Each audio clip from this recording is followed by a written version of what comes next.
This Sunday, the Arizona Cardinals are back in action for the first time since our bye week, and we play the Chicago Bears. On paper, this should be an easy one for the Cardinals as the Bears barely beat the Lions last week. But in the NFL, every week you gotta treat every opponent the exact same and you just gotta take care of business. There's one thing you can't do, and this applies to every sport, and that's playing down to your opponent. It's honestly a mindset thing, and everything that I've heard the Cardinals players say this year basically signals that they're coming into each and every week treating each opponent the same and taking it 1 week at a time. In the NFL, you have to focus on the week in front of you, and you have to have a short-term memory. If you start dwelling on the games you lost in the past, or even start looking ahead at some of the games in the future, you're gonna lose sight of what's truly important, and that's the game that you have to play this week. And in this interview that Zach Ertz had just a couple days ago, he summarized it perfectly, and this is what he said. But the goal is it's not long term in this league. It's short term. You gotta have short term goals, and that's try to win every week. And it's just 1 week at a time. How do you get better from Wednesday to Thursday, Thursday to Friday, get ready to play on Sunday? And I think this team has grasped that mentality. We're not thinking about 4 weeks from now, 6 weeks from now. All of our focus right now is on the Chicago Bears because on offense, when you look at their defense, they got a lot of veteran players that have played a lot of really good football in this league for a long time. So it's not like we can just show up and expect to win this football game. We got to play well on offense in order for us to be successful as a team.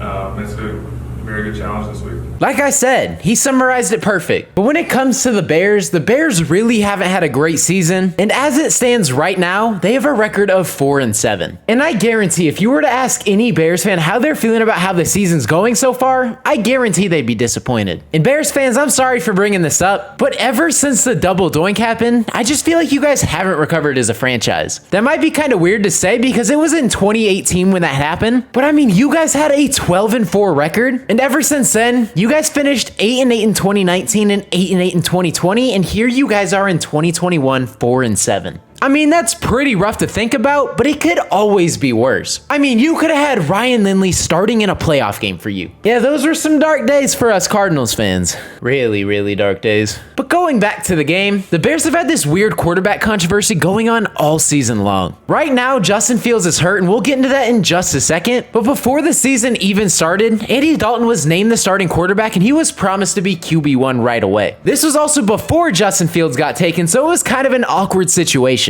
And I mean, even their Twitter account posted a picture of Andy Dalton saying QB1. And I mean, this Sunday, it appears Andy Dalton is getting the start again, and this is what head coach Matt Nagy said about that. As far as for the game, so Andy Dalton is going to start on Sunday, and Nick Foles is going to be his backup. Justin's making good progress.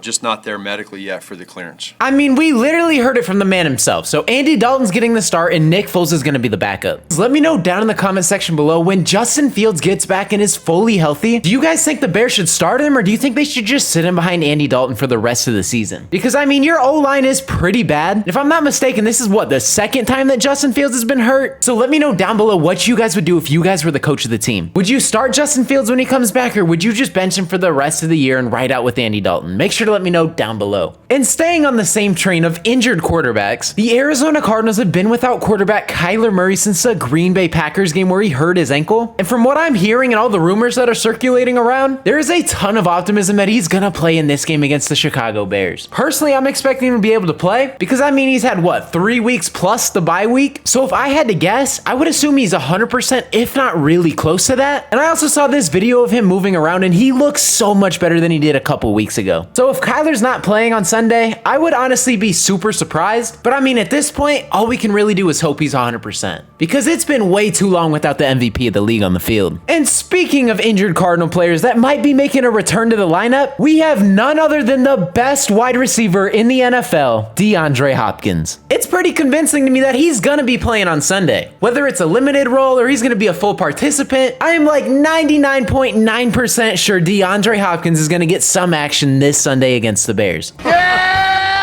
Guaranteed. And if for whatever reason you're still not convinced that DeAndre Hopkins is going to at least attempt to play on Sunday, here it is right from DeAndre Hopkins himself. Yeah, I'm going to go out, and I'll give it a go before the game. If that doesn't convince you, I don't know what will. But if this offense gets Kyler Murray and DeAndre Hopkins both back, this offense is going to be scary again. But if they do come out looking a little rusty, I mean, you gotta give them a break. I mean, they haven't played for almost a month. I don't expect them coming back and looking their absolute best, but I do still expect them to be really good because, I mean, it's Kyler and D-Hop. When you truly look at it, overall, the Cardinals are a way better team than the Bears, but they're still gonna have to do the little things to win. And if they're able to execute on these three things right here, I just don't see a way they lose. So the first thing the Cardinals are gonna have to do is our pass rush is going to have to dominate. If I'm not mistaken, the Bears have given up the most sacks in the league. And when you have Chandler Jones and Markus who have 8+ sacks each, you better be wreaking havoc.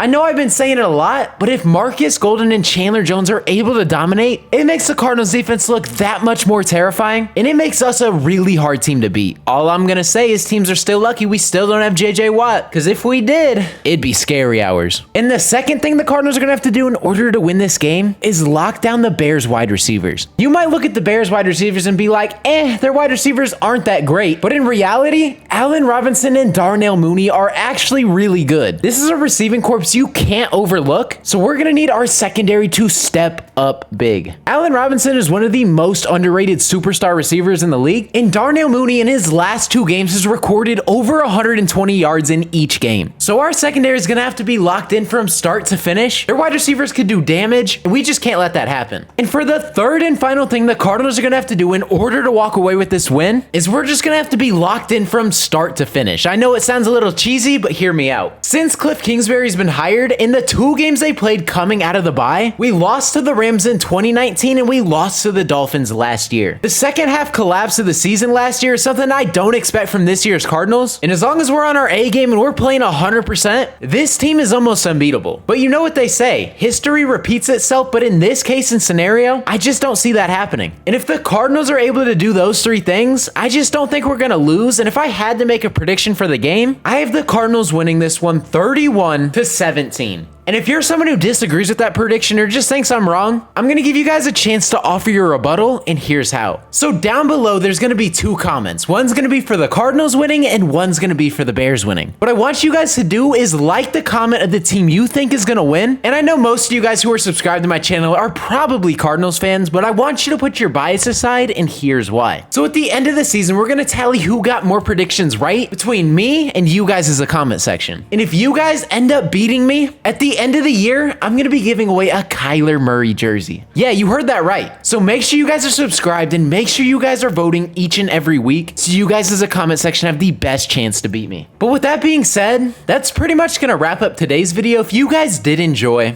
consider hitting that subscribe button. I post NFL and NBA content, so if you're a fan of either of those or both of those, this is the perfect channel for you. But like I said, that's all I got for today's video. Hopefully you guys did enjoy. It's been your boy Mythic. Peace out.